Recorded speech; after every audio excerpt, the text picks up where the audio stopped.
Baik, langsung saja pengertian teks kompetensi berbahasa produktif. Kompetensi berbahasa produktif adalah kemampuan yang menuntut kegiatan untuk menyampaikan bahasa kepada orang lain, baik secara lisan maupun tertulis. Pada kompetensi berbahasa produktif ini merupakan penguasaan seseorang terdapat di dalam bahasa itu sendiri, sehingga dengan adanya kompetensi ini seseorang menjadi teratur dalam berbahasa. Pada teks kompetensi berbahasa produktif ini ada beberapa bagian yang harus dikembangkan. Itu yang pertama, tes kemampuan berbicara. Tes kemampuan berbicara adalah salah satu kemampuan berkomunikasi dengan orang lain melalui media bahasa. Pada tes kemampuan ini, yang berbicara berdasarkan rangsang suara, bercerita, wawancara, dapat merangsang atau meningkatkan kemampuan peserta didik dalam berbicara. Sekian penjelasan dari saya, dilanjutkan oleh penjelasan yang kedua. Terima kasih. Baik, saya akan melanjutkan presentasi saya. Sebelumnya kita sudah mengetahui apa itu pengertian dari berbicara. Sekilas saja kita ulas kembali, berbicara adalah salah satu kemampuan berkomunikasi dengan orang lain melalui media bahasa. Berbicara juga bentuk tindak tutur yang berupa bunyi-bunyi yang dihasilkan oleh alat ucap disertai dengan gerak-gerik tubuh dan ekspresi raut muka. Nah, sekarang masuk kita pada bentuk-bentuk tugas kemampuan berbicara, yaitu yang pertama, gambar. Pada setiap gambar yang kita lihat, maka di situ kita bisa memberikan kemampuan berbicara kita setelah kita melihat objek yang sudah ada pada gambar tersebut. Yang kedua yaitu wawancara. Nah, di sini bentuk tugas kemampuan berbicara adalah pada wawancara, di mana kita diwawancarai oleh pihak yang mewawancarai, maka di situ kita memberikan tugas kemampuan berbicara kita, yaitu berbicara yang benar dan tepat. Yang ketiga yaitu bercerita. Nah, bercerita ini seringkali terjadi ataupun sering kita lakukan setiap hari, setiap saat, yaitu bercerita. Nah, di situ kita memberikan kemampuan berbicara kita. Yang keempat yaitu pidato. Nah, pada pidato ini kita memberikan kemampuan kita dalam berpidato. Ya, bagaimana cara kita mengucapkan kata demi kata atau suatu kalimat yang benar dan tepat. Yang kelima yaitu diskusi. Nah, pada diskusi ini sering kali kita lakukan setiap ada tugas kelompok. Nah, di situ kita diajukan untuk memberikan atau menonjolkan kemampuan berbicara kita. Bagian B itu tingkat tes kemampuan berbicara. Ya, ada 3 bagian, itu tes kemampuan berbicara tingkat ingatan, dan tes berbicara tingkat pemahaman, dan terakhir itu tes kemampuan berbicara tingkat penerapan. Nah, yang kedua yaitu tes kemampuan menulis. Ada beberapa tes kemampuan menulis, yaitu menulis dengan tugas praktik, dan bagian B itu bentuk tugas kemampuan menulis. Nah, yang pertama itu menulis sebagai tugas pragmatik. Nah, ini kita tahu bahwa pragmatik itu adalah suatu yaitu salah satu cabang linguistik yang mempelajari hubungan antara konteks luar bahasa dan maksud tuturan melalui penafsiran terhadap situasi penuturnya. Nah, bagaimana cara menulis melalui pragmatik itu, yaitu bagaimana cara kita menulis secara tafsiran. Nah, di situ kita dianjurkan untuk menulis sebagai tugas pragmatik, yaitu menulis menggunakan penafsiran atau yang diucapkan oleh penuturnya. Yang kedua, yang bagian B, bentuk-bentuk tugas kemampuan menulis, yaitu ada beberapa bagian, ada 7 bagian. Yang pertama, tugas penyusun alinea. Nah, tugas penyusun alinea ini yaitu merupakan satuan bahasa yang biasanya merupakan hasil penggabungan beberapa kalimat.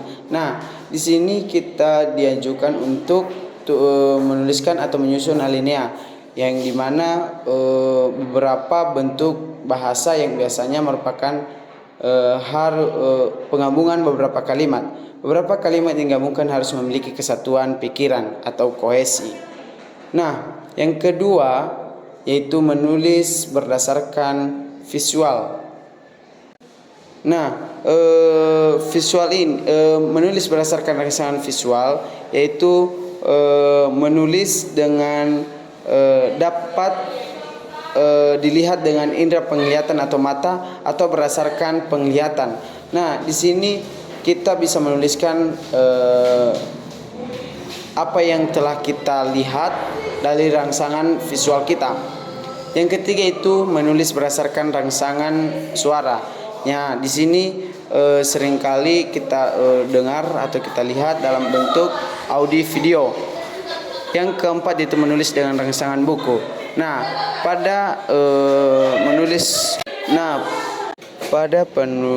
dengan rangsangan buku dapat diartikan dalam bentuk adanya buku tersebut dapat kita mengambil inti dari pembahasan dalam suatu buku tersebut. Yang kelima itu menulis laporan. Nah, di sini seringkali sudah kita jalani bagaimana cara menulis laporan yang benar dan tepat. Yang keenam itu menulis surat. Nah, seringkali kita dapat menulis surat baik yang surat formal maupun non formal. Yang ketujuh itu menulis berdasarkan tema tertentu. Seringkali kita tidak tahu bagaimana cara menulis tema ya atau menuliskan suatu kalimat ya tanpa menentukan tema tersebut. Nah, di sini kita diajukan untuk menuliskan berdasarkan tema yang akan kita dituliskan. Ya, demikian saja pembahasan dari saya. Terima kasih. Ya, Hobu. Baik, saya akan melanjutkan bagian C, yang dimana teknik penilaian hasil karangan. Adapun kategori-kategori pokok dalam penilaian meliputi 1. Kualitas dan ruang lingkup isi. Nah, perlu kita ketahui dulu bahwa ruang lingkup merupakan penjelasan mengenai batasan sebuah subjek yang ada di dalam sebuah masalah. Jika di ruang lingkup tersebut merupakan sebuah batasan yang dimaksud di sini juga merupakan faktor yang teliti seperti halnya materi, waktu, dan tempat, dan lain sebagainya. Baik, yang kedua, organisasi dan penyajian isi. Nah, tentu saja dalam sebuah organisasi dan penyajian isi, tentu saja dari kesesuaian ide atau isi, kemampuan mengorganisasikan sebuah data, bahasa, dan penggunaan struktur bahasa yang tepat, serta penggunaan ejaan dan tata tulis dengan baik dan benar. Nah, yang ketiga, gaya dan bentuk bahasa. Gaya dan bentuk bahasa adalah keseluruhan gaya pengarang dalam mengungkapkan idenya ke dalam sebuah tulisan. Penyampaian pesan menggunakan kata-kata kiasan yang mempunyai makna tidak sebenarnya atau imajinatif.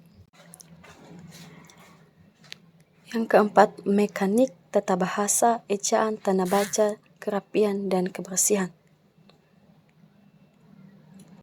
Yang keempat ini adalah kita harus memahami terlebih dahulu apa itu tata bahasa. Tata bahasa adalah bagian dari ilmu bahasa yang dimana membicarakan tata bahasa, ejaan, tanda baca, kerapian, dan kebersihan.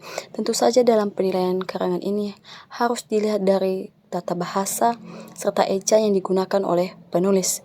Nah, kelima, respon efektif guru terhadap karya tulis. Tentu saja dalam sebuah karangan atau penilaian, guru harus melihat siapa saja yang dapat memahami atau yang dapat merapikan sebuah karya tulis supaya peserta didik dapat memperhatikan apa saja yang dapat dinilai oleh seorang guru. Baik, saya akan melanjutkan materi yang terakhir yaitu bagian D, tingkat tes kemampuan menulis. Tingkat tes kemampuan menulis ini ada 4. Yang pertama yaitu tes kemampuan menulis tingkat ingatan. Yang kedua, tes kemampuan menulis tingkat pemahaman. Yang ketiga, tes kemampuan menulis tingkat penerapan. Dan yang terakhir yaitu catatan tes kemampuan menulis tingkat analisis ke atas. Kita akan membahas satu persatu. Yang pertama yaitu tes kemampuan menulis tingkat ingatan. Tes kemampuan menulis pada tingkat ingatan ini seperti halnya tes kemampuan berbicara yang lebih bersifat teoritis, yang artinya tes lebih berhubungan dengan teori atau pengetahuan tentang yang menulis atau yang sering diajarkan sebelum siswa disuruh praktek untuk menulis. Pengetahuan ini yang dimaksud misalnya yang berhubungan dengan masalah definisi, masalah pengertian, masalah konsep yang fakta, dan istilah-istilah yang biasa ditemui di dalam pelajaran menulis ini. Yang kedua yaitu tes kemampuan menulis pada tingkat pemahaman. Tes pada tingkat pemahaman ini juga lebih bersifat teoritis atau belum menugasi siswa untuk menghasilkan karya tulis secara sungguh-sungguh. Yang artinya menghasilkan karangan yang baik, gagasan ini mampu bahasanya harus berasal dari siswa.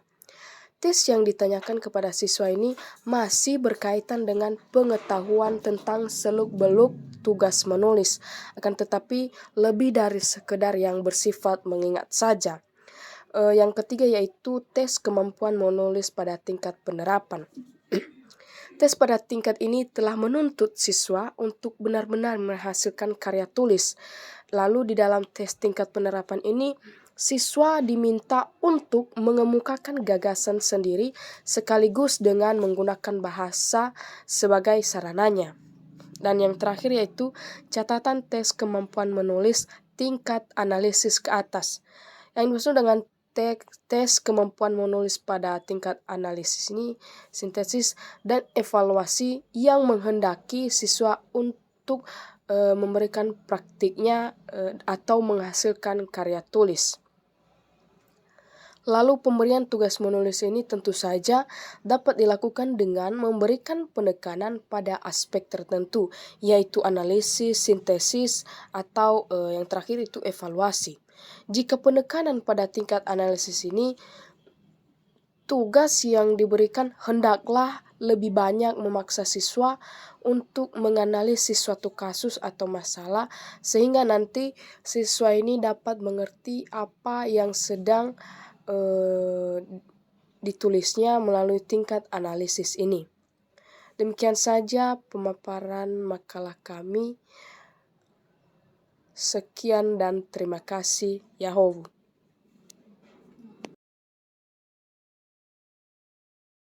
You broken and shaking, you still got me, baby.